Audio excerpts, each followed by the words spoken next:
It is my great pleasure to introduce our keynote speaker, Heather Zichal, the former Deputy Assistant to President Barack Obama for Energy and Climate Change.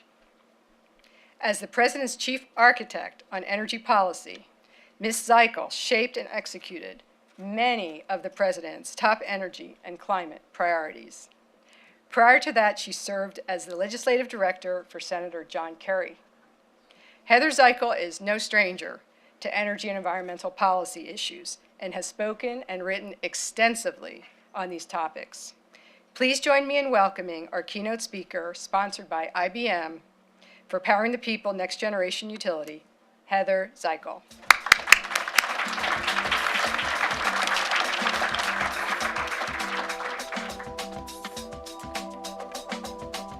Well, thank you, Lisa, for that kind introduction. And as Lisa mentioned, I understand some of you had some challenges getting into the building due to a certain presidential motorcade. And I mean, man, that guy, I leave the White House and he's still messing around with my schedule and my plans. I guess some things are never going to change. It's really great to be here with you today. As you all know, this is really a day to celebrate the work that you are all doing on a daily basis, to shine a spotlight on the innovations of this industry and to engage in a thoughtful dialogue about what the future holds. Let me begin by saying this is an exciting, dynamic, and indeed historic time to be working in the U.S. energy economy.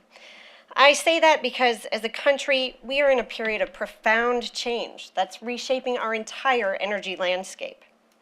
Whether it's the dramatic increases in oil and gas production, the rapid deployment of renewable energy technologies across the country, or the fact that carbon emissions have fallen to the lowest levels in nearly 2 decades, all are significant trends. And taken together, they're strengthening our economy, enhancing our national security, and improving the health of our communities and our climate. Now, we're here today because many of those changes will also shape the future of the electric power sector. Without a doubt, they'll pose new challenges and present very real opportunities. So this is a time, yes, of uncertainty and new frontiers, but also, as I see it, a time of great promise and potential. And to capture that potential, this industry stepped up its focus on innovation. Today, utilities are investing over $90 billion annually to strengthen transmission infrastructure, harness greater energy efficiency, create a smarter grid, and bring cleaner forms of power online.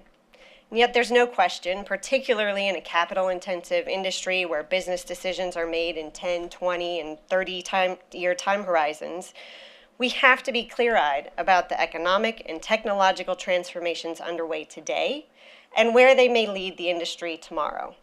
As you know, these changes run the gamut from the integration of distributed energy resources to an increased focus on demand-side management technologies and the ever-evolving expectations of consumers, whom many are taking more proactive role in managing their electric use than ever before. Today, we'll have an opportunity to delve into all these topics and more during the panel discussions, but for now, the message I want to emphasize is this. This is a moment in time that naturally lends itself to imagining new paradigms, forging new and creative partnerships, and focusing, and relentlessly so, on innovation. Because even as the mission of utilities continues to be providing safe, reliable, affordable, and increasingly clean electricity to consumers, the industry must do it in a new and dynamic context, with an ultimate goal of positioning the electric power sector for success in the 21st century. Keeping that in mind, I'd like to use my time today with you to discuss 3 of the major factors I see that are driving changes in the industry and talk a little bit about how they can be opportunities moving forward. First, the rise of cost-effective renewable energy technologies is and will continue to be a major force in transforming the power sector. Thanks in part to the historic public sector investments made by the Obama administration, as well as the ongoing robust private sector investments, it's clear the generation fleet of the future will be cleaner than it's ever been in the past. As you all know, we've seen a string of record-setting years for wind and solar energy. Today, some states are generating upwards of 20% of their electricity from wind. On a national level, we now generate enough electricity from wind power to power more than 15 million homes. Solar energy has also been reaching new milestones. In 2013, solar represented nearly 30% of all new electricity capacity in the United States, up from just 10% the year before. To put that in better context, there have been more installations of solar energy in the last 18 months than in the last 30 years. This dramatic growth is poised to continue into the future as costs continue to fall, making renewables even more attractive, and with the 35 states that have renewable energy targets in place right now, to say that we've only scratched the surface of what lies ahead is actually an understatement. Through the year 2040, the EIA expects that renewables will account for roughly 30% of the overall growth in electricity generation. I think that projection raises a few salient points.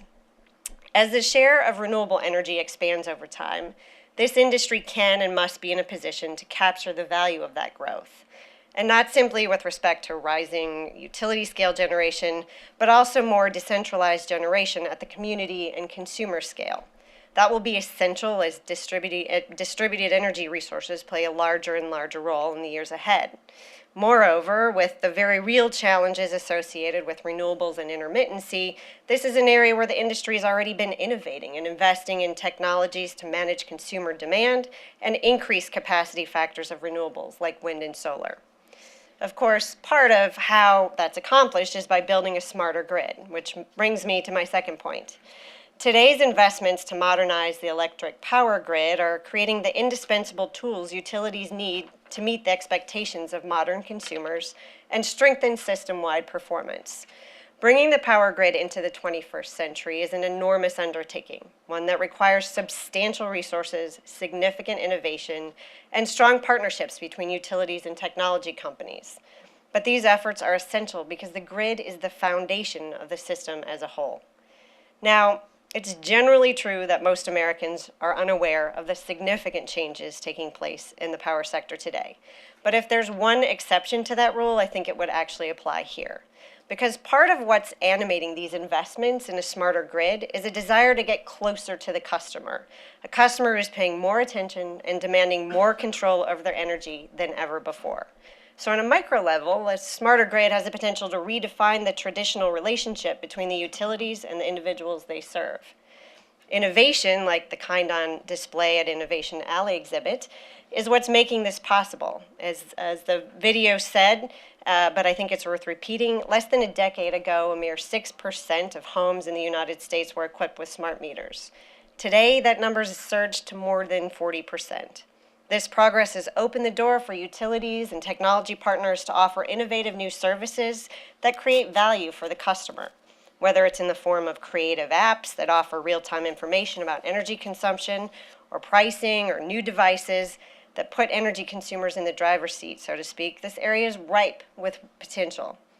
By developing these services, utilities can effectively respond to the modern consumer who's more curious, more engaged, and more environmentally conscious, and everyone else who just wants to save a few dollars.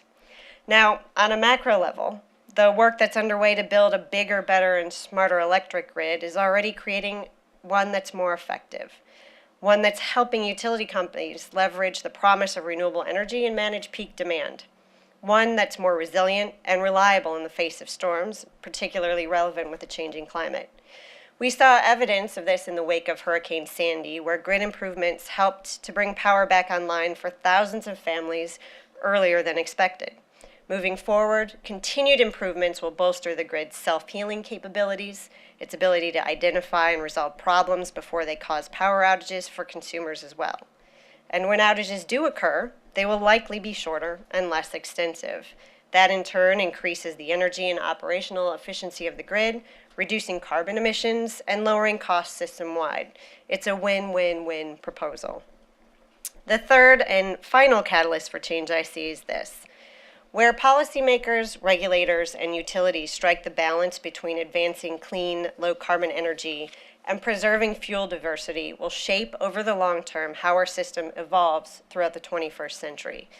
On one hand, the climate imperative demands that we quickly transition to low-carbon energy sources. On the other, doing so shouldn't come at the expense of a diverse fuel mix that is secure and affordable.